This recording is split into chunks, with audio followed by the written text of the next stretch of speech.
The Dangote Petroleum Refinery is facing major obstacles in securing crude oil within Nigeria. As a result, Africa's largest refinery is relying on imported fuel from the US. I don't know how to qualify it. I'm very sad because it looks as if our own, we don't have business sense.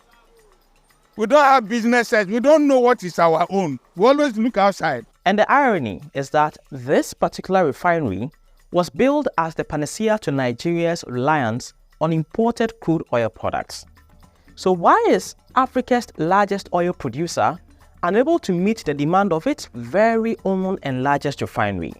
And what does this tell us about Nigeria's oil industry? Welcome to the flip side. It is very clear that our country will become next exporter of petroleum product in a very, very short while.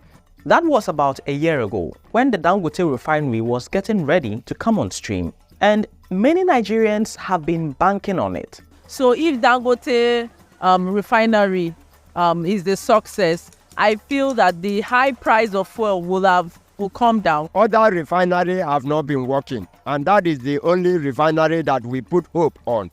That if it works, it will alleviate the hardship of Nigeria. The $20 billion project started production in January.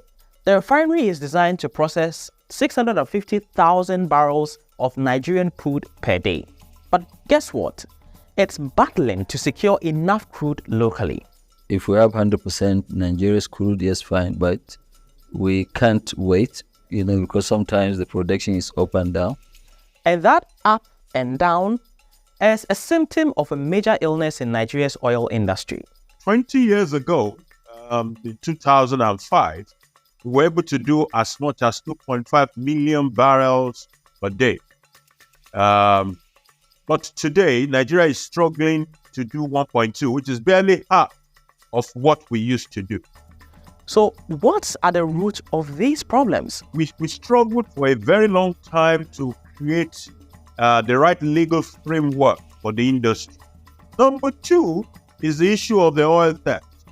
Oil theft became a major issue, and I think it peaked sometimes in 2022. The Dangote refinery is caught up in all of this, and now it sees itself shipping in around 10 oil cargoes a month. This brings us to the Nigerian National Petroleum Corporation, or the NNPC.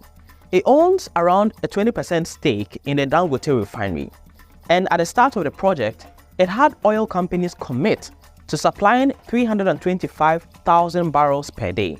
But that never materialized. Analysts say Nigeria needs to solve the bottlenecks within its oil industry in order to eliminate the shortfall Dangote's refinery now faces.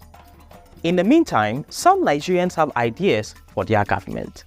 Put a check on what we are able to get as crude that goes to Dangote. For instance, if they have 10 barrels of crude oil, they give Dangote 6 barrels.